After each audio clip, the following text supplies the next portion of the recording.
Scalp pigmentation and cleft palate are two medical procedures that people tend to know slightly less about. You generally tend to find that because of the wonders of the internet these days, most people do know about things like areola tattooing, and they do know that you can get very realistic work.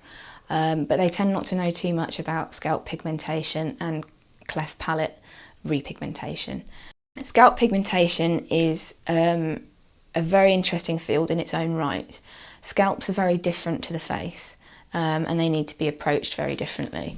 Generally speaking, there's a couple of different techniques that you can use. You can either use follicular dots to simulate hair, or you can use slightly longer hair strokes if you've got somebody.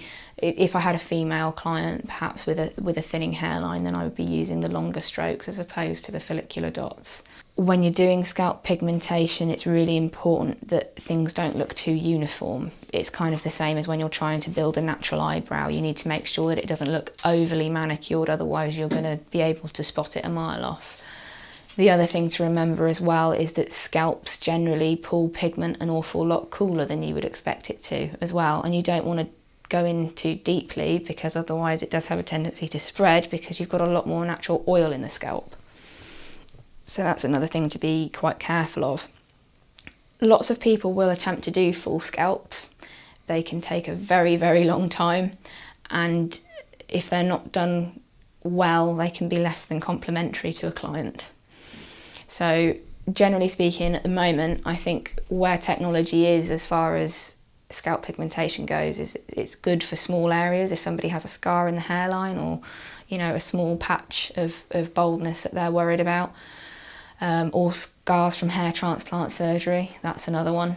It's really, really good for that. There are some really, really good innovations that seem to be coming out onto the market at the moment. So I think in the next 5 years, scalp pigmentation will see a massive advance. As far as cleft palate repigmentation goes, again, because you're working most of the time with scar tissue, you have to be quite careful with the result that you promise a client. Also, you have to look less at getting perfect symmetry with any form of lip scarring or any form of scarring on the face in general, because sometimes if you aim to get things perfectly symmetrical, it can highlight another area of a client's face that maybe isn't symmetrical and it doesn't complement. So the aim is to get it to look like nothing's been done, pretty much.